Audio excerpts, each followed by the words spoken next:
My name is Ted Auch. I've been working at a nonprofit called Frac Tracker for about 8.5 years, and prior to that, I got a PhD in environmental science at the University of Vermont. And when I started working at Frac Tracker, I knew dangerously little about the whole thing. And I spent a lot of my first couple of years just learning and trying to listen and better understand where I could tackle this issue and try to help the people that are on this line and others better understand it and hold the industry to account. And it became really clear to me really quickly by way of Teresa and others and Roxanne and others, Heather Cantino and the like, that waste is the key when it comes to discussing fracking in Ohio. It also became really clear pretty quickly thereafter that waste is the Achilles heel of this industry, of the oil and gas industry writ large. And then quickly thereafter, I realized that when Pennsylvania and West Virginia decided they weren't going to go all in on class 2 wells, somehow, some way, Ohio raised its hand and said, you know what, we'll do it. Don't worry about that. So we have taken all of the onus off of those two states to deal with this thing that is the fracking waste issue, because we are so kind of willing to do that. And that gets to the point of this whole thing, which is the whole issue around Department of Natural Resources primacy. And I thought, for a long time, like, they're just way too cozy. This is a regulator that's way too cozy. It received class 2 well primacy at a different time, in a time when you couldn't possibly envision what it is the fracking boom would bring to Ohio, to Ohio.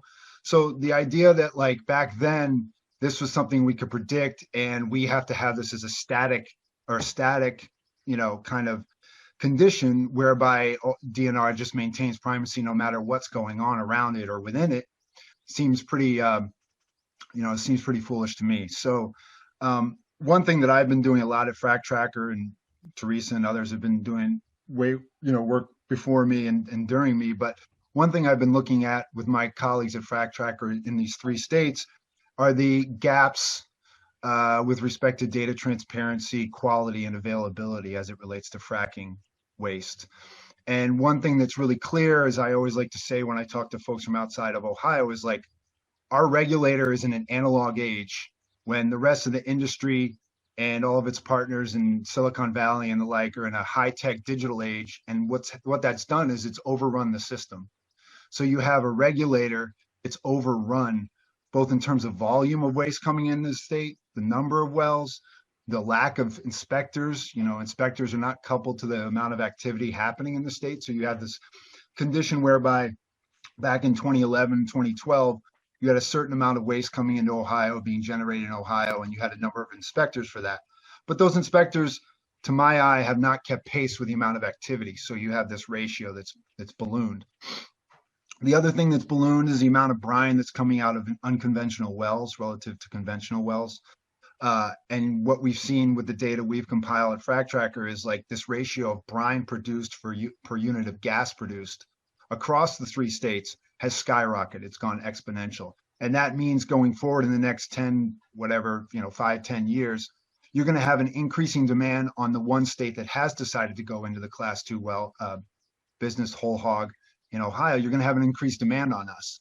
And then you have all these things that you all are aware of, which are these kind of new and novel, and I would say dangerous and dubious ways of disposing of waste and moving it around in the form of these barge offloading facilities and Austin Masters and you name it. But the point is if you throw all this in, you see a regulator in the Department of Natural Resources that is just, it's playing in the big kid's pool, and it's not a big kid. It's not acting like a big kid. It doesn't have the funds to be the big kid. It doesn't have the number of people to keep pace with the industry. And I guess Michelle hasn't spoken yet, and I'll let her speak for herself. But I know, for example, Michelle's story is very compelling, as is the story of the folks in Brookfield and Judy Berger, who we've recently met down in outside of St. Clairsville. It's really clear that these class 2 wells are not proposals, because the word proposal implies that something might not happen. We don't ever see that.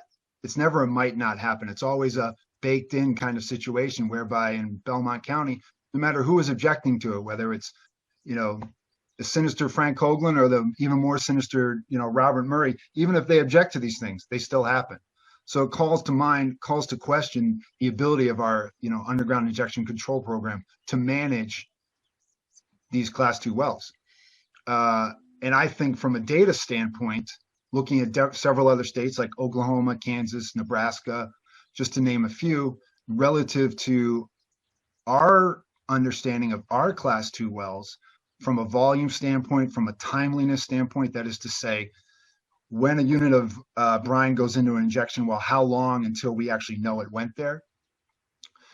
It's gotten to the point where the data that the state collects, the UIC collects, and this speaks to its inability, it should not have primacy anymore. It's gotten to the point where this data is no longer data anymore. It's just, it's this like kind of, it's kind of this trail of, it's like a loose trail that you kind of follow and try to interpolate in between the trail markings what's going on. We're kind of like trying to divine what it is a class 2 well program in Ohio actually means, because the data just is really so poor. So I think that when I think of why class DNR should not have primacy, I think it has demonstrated that it's too cozy in its relationship with the industry, lags way behind with respect to data reporting, data availability, and inspecting and the like. And then I also think that going forward, if the past is a prologue, we are going to have more and more demand on our injection wells on our waste disposal sites, because the industry is getting less efficient on the production side, which means that they're going to cut even more corners, and that's going to demand more injection wells, more dubious ways to dispose of waste. So now is the time to take that away from them, because we're coming up on this horizon where I see efficiencies dropping off a cliff in the fracking world, and that's going to put a huge pressure on us as a state and our UIC program, and they have not handled the pressure to this point. There's no reason to think they will in the future. So all of those things are kind of why I think we should this is a valuable exercise, because it's it's probably 5 years too late, but at the same time, no time better than the present. So I'm glad to see this being done, and I hope that my reasoning makes sense. So